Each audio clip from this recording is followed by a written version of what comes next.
নওগাঁর নিয়ামতপুরে জমি নিয়ে বিরোধের জেরেই একই পরিবারের ৪ জনকে গলা কেটে হত্যা করা হয়েছে বলে জানিয়েছে পুলিশ। এ ঘটনায় জড়িত ৩ জনকে গ্রেপ্তার করা হয়েছে। দুপুরে প্রেস ব্রিফিংয়ে এই তথ্য জানিয়েছেন পুলিশ সুপার তারিকুল ইসলাম। আটক ৩ জন হলেন নিহত হাবিবুর রহমানের বোনের জামাই শহীদুল মণ্ডল, ভাগ্নে শাহিন মণ্ডল ও সবুজ রানা। পুলিশ জানিয়েছে, হাবিবুর রহমানের নামে তার বাবা বেশিরভাগ সম্পত্তি লিখে দেয় ৫ বোন, বোনের জামাই ও ভাগ্নেদের মধ্যে ক্ষোভ দেখা দেয়। পরে হাবিব ও তার পরিবারের সদস্যদের হত্যার পরিকল্পনা করেন তারা।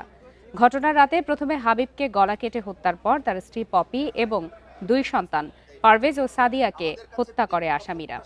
রাতে নিহত পপির বাবা নিয়ামতপুর থানায় মামলা দায়ের করেন। জিজ্ঞাসাবাদে হত্যার কথা স্বীকার করে ২ আসামি। এই ঘটনার জেরে সকালে আসামি সবুজের বাড়িতে ভাঙচুর করে আগুন দেয় উত্তেজিত জনতা। ৩ জনকে আমরা গ্রেফতার করি এবং এই ৩ জন হচ্ছে যে সবুজ রানা, শহীদুল মণ্ডল এবং শাহিন মণ্ডল।